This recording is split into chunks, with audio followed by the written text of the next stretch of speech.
Wall street journal की एक report ने 29 मार्च को ऐसी खबर दी जिसने पूरी दुनिया की तवज्जो अपनी तरफ मबजूल कर ली। अमेरिकी सदर डोनाल्ड ट्रंप ईरान से तकरीबन 450 किलोग्राम यूरेनियम निकालने के लिए फौजी ऑपरेशन पर गौर कर रहे हैं। और ये खबर उस वक्त सामने आई है जब मशरक़ वस्ता पर जंग अपने पहले माह के इख्तिताम पर है और अमेरिका इसराइल के साथ मिलकर ईरान के खिलाफ मुसलसल बमबारी कर रहा है। यूरेनियम निकालने का ये मिशन इतना पेचीदा और ख़तरनाक है कि माहिरीन इसे ट्रंप की जानिब से अब तक ऑर्डर किए गए तमाम फौजी ऑपरेशंस में सबसे मुश्किल करार दे रहे हैं। ये वो मिशन है जिसके लिए अमेरिकी फोर्सेस को ईरान के अंदर कई दिन, शायद हफ्तों से भी ज़्यादा रुकना पड़ेगा और इस दौरान वो ईरानी मिसाइलों और ड्रोन्स के निशाने पर होंगे। क्या मुमकिन सूरत हाल हो सकती है, उसी पर बात इस वीलॉग में। आप सब पर सलामती हो, मैं यासिर रशीद हूं और आप देख रहे हैं यासिर रशीद ऑफिशियल।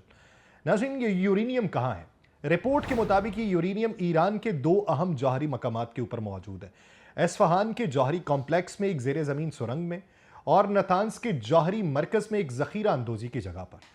जंग शुरू होने से पहले यह ख्याल किया जा रहा था कि ईरान के पास 400 किलोग्राम से जायद 60% अफजूदा यूरेनियम है और तकरीबन 200 किलोग्राम 20% फिजिबल मवाद है जिसे आसानी से 90% हथियारी ग्रेड में तब्दील किया जा सकता है। ये वो मवाद है जिसे ट्रंप जो है न्यूक्लियर डस्ट कहते हैं। अब ये मवाद इन दो मकामात पर मौजूद है और इजरायली बमबारी से ये पहले ही शदीद मुतासिर हुए हैं।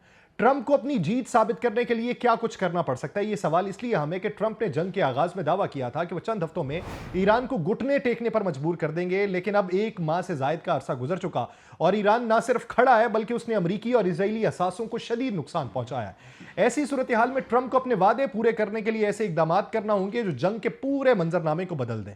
अमरीका का मिशन यह कि इन्हीं इकदाम से एक के ऊपर जो है वो अमल दरामद करवाया जाए। खार्क जजीरे पर कब्जे की बात भी है। ये वो जजीरा है जहां से ईरान की 90% तेल की बरामदात गुजरती हैं और ट्रंप ने खुलेआम कहा है कि उनकी पसंदीदा चीज ईरान का तेल लेना है। अमरीकी फौजें कैसे उतारी जा सकती हैं, इस हवाले से जो मंसूबा सामने आया वो इंतहाई तफसीली है। सबसे पहले अमरीकी स्पेशल ऑपरेशन फोर्सेस, जिनमें नेवी सेलर्स और आर्मी रेंजर्स शामिल हैं, उनको हेलीकॉप्टर्स या तैयारों के जरिए ईरान के अंदर इन जौहरी मकामात तक पहुंचाना होगा। यह पहला और सबसे खतरनाक मरहला है क्योंकि इस दौरान ये तैयारे ईरानी फजाई दिफाई निजाम और ड्रोन्स की जद में होंगे और एक बार जब ये फोर्सेस जमीन पर उतर जाएंगी तो इन्हें पूरे इलाके का घेराव करना होगा और उसे महफूज बनाना होगा। उसके बाद इंजीनियरिंग की टीम्स आएंगी जो मलबे को खोद कर उन सिलेंडर्स तक पहुंचेंगी जिनमें यूरेनियम मौजूद है और ये सिलेंडर तकरीबन 40 से 50 की तादाद में है और इनकी शक्ल जो है ये डाइविंग के ऑक्सीजन सिलेंडर जैसी है। इन सिलेंडर्स को खास ट्रांसपोर्टेशन केसेस के अंदर रखना होता है ताकि कोई हादसा हो। ये केसेस इतनी जगह घेर लेंगे कि इन्हें अमरीकी बेसिस तक लाना पड़ेगा बमुश्किल और अमरीकी फोर्सेस को वहीं एक आर्जी हवाई अड्डा भी बनाना पड़ेगा, भारी सामान को लाया जा सके और यूरेनियम को बाहर निकाला जा सके। पूरे ऑपरेशन में कम से कम कई दिन लगेंगे और बाज माहिरीन के मुताबिक ये हफ्तों तक जारी रह सकता है। रिटायर्ड जनरल है जोसेफ वॉटल, उसने इस मिशन के बारे में कहा कि यह जल्दी अंदर जाने और बाहर आने वाला काम नहीं है। मौजूदा खबरों के तनाजुर में क्या तैयारी चल रही है, इस सवाल का जवाब अमरीकी फौजी नकलो हरकत में छुपा है। न्यूयॉर्क टाइम्स ये बताता है कि अमरीका ने मशरक़ वस्ता में अपनी फौजी तादाद 50,000 से तजावुज़ कर दी है और यह मामूल से तकरीबन 10,000 जायद है। इसमें मरीन्स की 2500 की एक फोर्स शामिल है जो हाल ही में इस खित्ते में पहुंची है और आर्मी की 82nd जो एयरबॉर्न डिवीजन है उसके तकरीबन 2000 सिपाही भी भेजे गए हैं और कई सौ स्पेशल फोर्सेस जो है वो भी तैनात की गई है और इन फोर्सेस को अभी तक मखसूस मिशन नहीं दिया गया, लेकिन मौजूदगी इस बात की अकास है कि पेंटागन ट्रंप को ज्यादा से ज्यादा ऑप्शंस फराहम कर रहा है। पेंटागन के तर्जुमान का कहना है कि पेंटागन का काम कमांडर इन चीफ को ज्यादा से ज्यादा ऑप्शंस फराहम करना है, जिसका मतलब यह नहीं कि सदर ने फैसला कर लिया है, लेकिन यह भी सच है कि अमरीकी फौजी हुकाम ट्रंप को यूरेनियम निकालने के मिशन के चैलेंजेस से आगाह कर रहे हैं और मुतबादिल मंसूबे भी तैयार कर रहे हैं। उन मंसूबों में खार्क जजीरे पर कब्जा भी शामिल है और आबनाए हरमुज को खोलने के लिए फौजी कार्रवाई भी। लेकिन इस पूरे मंजरनामे में सबसे अहम और दिलचस्प पहलू दूसरी तरफ है, पासदाराने इनकलाब की तैयारी। ईरानी फौजी कयादत ने जो जवाब दिया है वो निहायत पुरएतमाद और चैलेंजिंग है। IRGC के फजाइया के commander brigadier general Seyed Mohammad Mousavi ने एक बयान में कहा कि अमरीकियों के पास ईरानी सरहदों से पीछे हटने के सिवा कोई चारा नहीं है। उन्होंने कहा कि ईरान की इंटेलिजेंस बर्तरी और दुरुस्त हमले अमरीका को मजबूर करेंगे कि वो पीछे हट जाए। उन्होंने यह भी कहा कि AWACS तैयारों, फजाई रिफ्यूलिंग तैयारों और तबाहशुदा हैंगर्स का मलबा खुद बोलता है कि हमारी तैयारी क्या है। पासदाराने इनकलाब ने गुज़िश्ता रोज ये बताया था कि उन्होंने अमरीकी और इजरायली असासों के खिलाफ हमलों की 86वीं लहर जो थी वो मुकम्मल की जब ये बयान आया और उन हमलों में सऊदी अरब के प्रिंस सुल्तान एयरबेस पे अमरीकी AWACS कमांड एंड कंट्रोल तैयारा भी निशाना बनाया था। जिसे शदीद नुकसान पहुंचा और इस हमले में 10 से ज्यादा अमेरिकी फौजी जख्मी भी हुए। और माहिरीन इस नुकसान को बहुत बड़ा करार दे रहे हैं क्योंकि यह फ्लाइंग रेडार अमेरिकी फजाइया की खलीज फारिस में पूरी फजा को मॉनिटर करने की सलाहियत का अहम तरीन हिस्सा थे। पासदारान इनकलाब के सिपाही किस बेचैनी से अमेरिकी फौजों का इंतजार कर रहे हैं, यह सवाल शायद इस जंग का सबसे दिलचस्प पहलू है।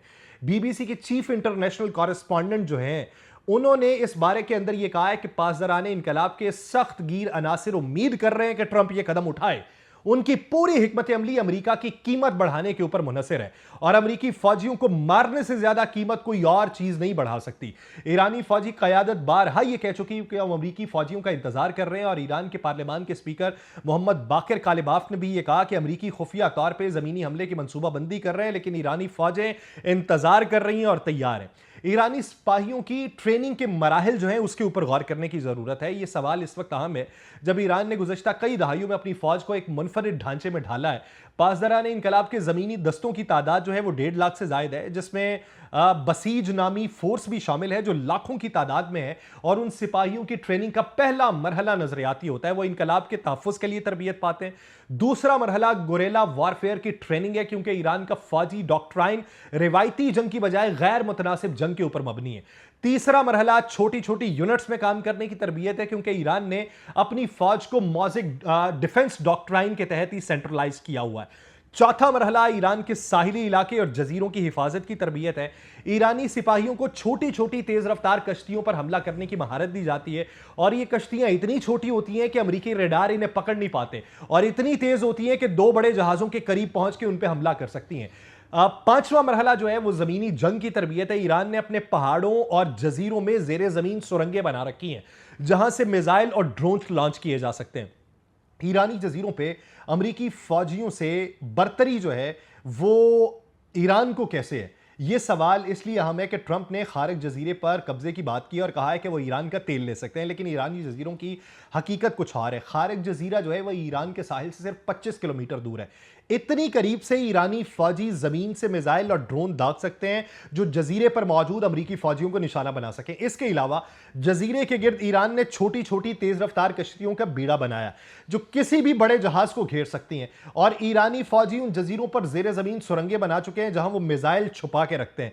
जब अमेरिकी जहाज करीब आते हैं तो ये मिसाइल उन सुरंगों से निकल के निशाना बना सकते हैं। माहिरीन ये कहते हैं कि अमेरिकी फौज खारिज जजीरे पर कब्जा भी कर ले तो उसे वहां मौजूद रखना और सप्लाई पहुंचाना बहुत मुश्किल होगा क्योंकि यह जजीरा ईरानी मिसाइलों की रेंज में बिल्कुल दरमियान में है और ईरान के पास ऐसे मिसाइल हैं जो इस जजीरे को पूरी तरह तबाह कर दें। एक अमेरिकी ऑफिसर ने यह बात कही थी कि अगर हम खारिज गए तो वहां हम बतख की तरह बैठे होंगे। ईरानी फौजियों को इस इलाके का हर इंच याद है, जहां की हर चट्टान, हर रास्ता, हर गार वो वहां 50 साल से मौजूद है। पासदारान इनकलाब की तैयारी का एक और पहलू उनका मिसाइल डिपो है। अमेरिकी ओहदेदारों का कहना है कि उन्होंने ईरान की 66% मिसाइल और ड्रोन प्रोडक्शन फैसिलिटीज को नुकसान पहुंचाया, लेकिन उसका मतलब यह नहीं कि ईरान के पास मिसाइल नहीं है। ईरान के पास हजारों बैलिस्टिक मिसाइल मौजूद हैं जो जेर जमीन साइलोज में महफूज हैं और उनमें से कुछ साइलोज को अमेरिकी बमबारी से नुकसान पहुंचाए, लेकिन ज्यादातर अभी बरकरार है। ईरान ने गुज़श्ता एक माह में 86 लहरें मुकम्मल की और हर लहर के बाद उसने ये कहा कि सिलसिला जारी रहेगा। उन हमलों में सबसे बड़ी कामयाबी ईरान ने हासिल की वो अमेरिकी और इजरायली इंटरसेप्टर मिसाइल के जखायर को खत्म करना था। वॉल स्ट्रीट जर्नल की रिपोर्ट के मुताबिक अमेरिकी और खलीजी इत्तहादी तेजी से अपने टोमोहॉक और इंटरसेप्टर मिसाइल खत्म कर रहे हैं और इसराइल ने भी अपने जदीद तरीन मिसाइल इंटरसेप्टर्स को जो है वो रेस करना शुरू कर दिया है ताकि जखायर मुकम्मल तौर पर खत्म ना हो। ये वो मिसाइल हैं जिनकी मदद से अमेरिका और इसराइल ईरान के हमलों को रोक रहे थे। अगर ये जखायर खत्म होते हैं तो ईरान के कोई भी मिसाइल लहर रोकी नहीं जा सकेगी। ये वो पस मंजर है जिसके खिलाफ ट्रंप यूरेनियम निकालने के ऑप्शन पे गौर कर रहे हैं। वो जितने भी ऑप्शन हैं, अगर ये मिशन नहीं करेंगे तो वो जीतते नहीं हैं। ईरान के पास मौजूदा यूरेनियम मुस्तकिल में एक एटमी बम में तब्दील हो सकता है, लेकिन वो ये भी जानते हैं कि अगर उसने ये मिशन किया तो उसके सिपाही ईरान के अंदर कई दिनों तक फंस जाएंगे और इस दौरान पासदाराना इनकलाब उन्हें निशाना बना लेगी। और पासदाराना इनकलाब के पास इसके लिए हर किस्म का हथियार मौजूद है, मिसाइल हैं, ड्रोन हैं, बारूदी सुरंगें हैं और वो सिपाही हैं जो अपनी जान देने के लिए तैयार हैं। यही वजह है कि ट्रंप ने अपने मुशीरों को हिदायत दी है कि ईरान पर दबाव डालें, कि यूरेनियम मुज़ाकरात के जरिए हवाले कर दे। अमेरिका ने माजी में भी ऐसा किया था। 1994 में उसने काजाकिस्तान से यूरेनियम निकालने का ऑपरेशन किया था, जिसका नाम प्रोजेक्ट सफायर रखा गया था। 1998 में उसने जॉर्जिया से यूरेनियम निकालने का ऑपरेशन किया था, और दोनों बार यह पुरअमन मुंतकली के जरिए हुआ था। ट्रंप यह चाहता है कि ईरान भी ऐसा करे, लेकिन ईरान ने अभी तक इस पर कोई आमादगी नहीं दिखाई। ईरान का जवाब वाज़ेह है। ईरानी फौजी तर्जुमान ये कहते हैं कि अमेरिकियों के पास ईरानी सरहदों से पीछे हटने के सिवा कोई चारा नहीं है। उनके कमांडर्स कहते हैं कि उनकी फौजें अमेरिकी हमलों का इंतजार कर रही हैं, और जब वो आएंगे तो उनका इस्तेकबाल मिसाइल्स और ड्रोन से किया जाएगा। उन्होंने यह भी कहा है कि हमने पहले ही अमेरिकी फजाई दिफाई निजाम को मफलूज कर दिया है। उनके AWACS तैयारे तबाह कर दिए हैं, उनके रिफ्यूलिंग तैयारे जल चुके हैं, उनके हैंगर्स के मलबे खुद बोल के बता रहे हैं कि हमारी हार हो चुकी है। यह वो सूरत हाल है जिसमें ट्रंप को फैसला करना है। एक तरफ यूरेनियम निकालने का मिशन है जो उसे अपनी जीत साबित करने का मौका देगा, लेकिन उसके सिपाहियों को भारी कीमत चुकाना पड़ेगी। दूसरी तरफ मुज़ाकरात का रास्ता है जो उसे जंग खत्म करने का मौका देगा, लेकिन उसे ईरान के साथ समझौता करना पड़ेगा। और इसके बीच में पासदारान इनकलाब के वो सिपाही हैं जो अपनी जेर जमीन सुरंगों में बैठे इंतजार कर रहे हैं कि अमेरिकी फौजी उन जजीरों पर कदम रखें जहां उन्हें हर चट्टान का पता है, हर रास्ता याद है, और हर जाविये से हमला करने की तैयारी है। और अगर अमेरिकी फौजी खार्ग जजीरे पर उतरे तो वो बैठे हुए बतखों की तरह ही होंगे। उनके पास वहां से निकलने का रास्ता नहीं होगा, उन्हें सप्लाई पहुंचना नामुमकिन होगा, और वो ईरानी मिसाइलों और छोटी तेज रफ्तार कश्तियों से बच नहीं सकेंगे, और वहीं पे उनका कब्रिस्तान बनाया जाएगा। मुझे दीजिए इजाजत। अल्लाह निगहबान।